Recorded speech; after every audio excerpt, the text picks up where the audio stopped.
Assalamualaikum warahmatullahi wabarakatuh. Selamat pagi anak-anak, bertemu kembali dengan Bu Reni. Hari ini kita akan belajar tematik. Tematik hari ini kita akan memasuki tema 7, subtema 1 sampai 3 untuk MUPEL IPS. Anak-anak, silahkan disiapkan alat tulisnya dahulu ya. Sebelum memulai pembelajaran, kita baca basmalah terlebih dahulu. Bismillahirrahmanirrahim. Hari ini kita akan belajar tentang kerjasama ASEAN. Nah, anak-anak, kemarin waktu di semester 1 juga sudah pernah kita bahas tentang kerjasama ASEAN. Kerjasama ASEAN itu ada dalam beberapa bidang. Bidang ekonomi, politik, sosial, pangan, kebudayaan, pendidikan. Nah, untuk yang pertama, kita akan mempelajari peran Indonesia di ASEAN dalam bidang ekonomi. Ya, sudah siap anak-anak catatannya? Kita bahas bersama-sama ya. Dalam kerjasama ASEAN di bidang ekonomi, Indonesia berperan sebagai produsen, distributor, dan konsumen. Peran Indonesia sebagai produsen adalah menghasilkan berbagai barang kebutuhan masyarakat Indonesia dan negara ASEAN lainnya. Sebagai distributor, Indonesia berperan menyalurkan barang kepada negara ASEAN. Pendistribusian tersebut bertujuan untuk membantu terpenuhi kebutuhan masyarakat di ASEAN dan meningkatkan devisa negara. Sedangkan Indonesia sebagai konsumen adalah membeli barang berbagai hasil produk negara lain atau ekspor impor. Nah, ini anak-anak ada beberapa peran Indonesia di ASEAN dalam bidang ekonomi. Untuk yang pertama itu ada menerapkan tarif khusus terhadap barang dan jasa sesama negara ASEAN. Yang pertama itu, yang kedua mendorong penanaman modal di negara ASEAN. Yang ketiga, mengembangkan wilayah-wilayah yang berpotensi dalam perkebunan, perikanan, dan pariwisata. Yang keempat, mendukung kegiatan yang dilakukan oleh Badan Peneliti Pangan yang ada di Filipina.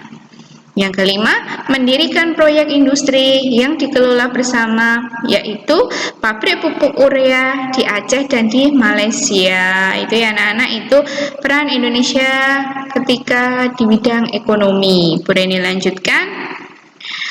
Untuk yang selanjutnya, peran Indonesia di ASEAN dalam bidang politik. Negara-negara ASEAN memiliki sistem politik yang berbeda. Namun, perbedaan sistem politik tersebut tidak menghalangi sesama negara ASEAN untuk bekerja sama. Selain bekerja sama, tiap negara juga berperan dalam menjaga perdamaian dan ketenangan di ASEAN. Peran Indonesia dalam bidang politik ada beberapa.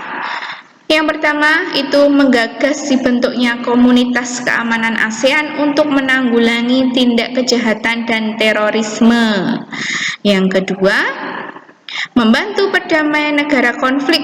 Di sini contohnya konflik antara Kamboja dan Vietnam.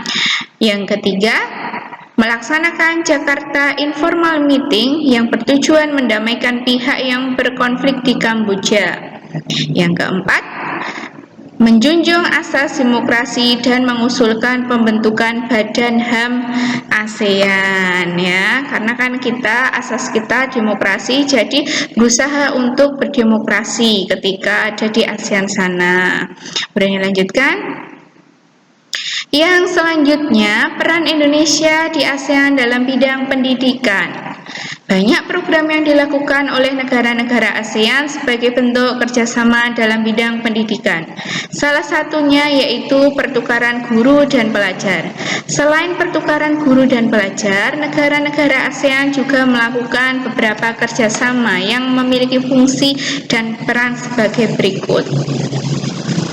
Yang pertama, Fungsinya, deklarasi kerjasama untuk menyediakan sarana pendidikan dan tenaga pendidikan yang memadai. Jadi, pendidikannya memadai biar tidak ada anak yang terlantar, seperti itu ya, biar mendapatkan pendidikan yang cukup. Kemudian yang kedua, pelaksanaan program pertukaran pelajar se-ASEAN. Udah pernah mendengar ya anak-anak, ada program pertukaran pelajar? Yang selanjutnya, melakukan kegiatan penelitian bersama. Yang keempat, kerjasama untuk meningkatkan kualitas SDM atau sumber daya manusia, meningkatkan pekerjaan yang lebih bisa tinggi lagi untuk mendapatkan penghasilannya, itu kualitas SDM. Berani lanjutkan? Ada peran Indonesia dalam kerjasama ASEAN di bidang pendidikan. Di sini ada beberapa ya. Yang pertama itu ada mendukung program pertukaran pelajar. Ya, yang pertama itu mendukung program pertukaran pelajar. Yang kedua, menyusun kurikulum pendidikan yang berlandaskan perdamaian dunia, menghargai HAM dan prinsip demokrasi. Yang ketiga, menyediakan sarana pendidikan yang memadai.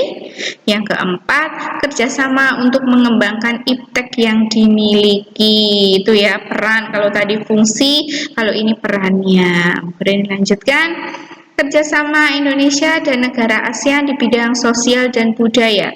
Kerjasama dalam bidang sosial budaya berperan meningkatkan persatuan negara-negara ASEAN. Kerjasama tersebut juga berperan menjaga kelestarian budaya bangsa di ASEAN.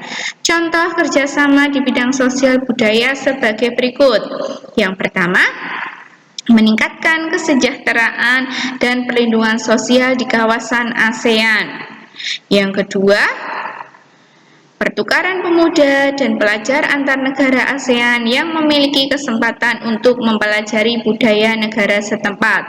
Yang ketiga, menyelenggarakan perlombaan olahraga atau SEA Games. Yang keempat, mengurangi tingkat kesenjangan yang ada pada masyarakat negara ASEAN. Nah, ini ya, perlombaan itu masuknya ke bidang sosial budaya, perlombaan SEA Games, perlombaan olahraga. Berani lanjutkan? Kerjasama ASEAN di bidang pangan. Nah, yang pertama, penyediaan pupuk antara lain pupuk Sriwijaya atau Pusri di Palembang.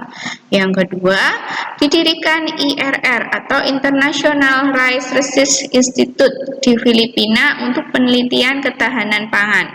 Yang ketiga, ekspor dan impor komoditas pangan dari negara-negara ASEAN ya. Sekian pembelajaran hari ini anak-anak, berhubung kita pengulangan materi dari semester 1, Bureni harap kalian di rumah tetap mempelajarinya karena sebentar lagi besok tanggal 2 kita sudah akan melaksanakan PTS. Tetap semangat anak-anak, semoga kalian PTS-nya mendapatkan nilai yang baik, nilai yang maksimal. Gitu ya anak-anak. Sekian dari Bureni, nanti tugasnya akan Bureni share di classroom. Tetap semangat. Wassalamualaikum warahmatullahi wabarakatuh.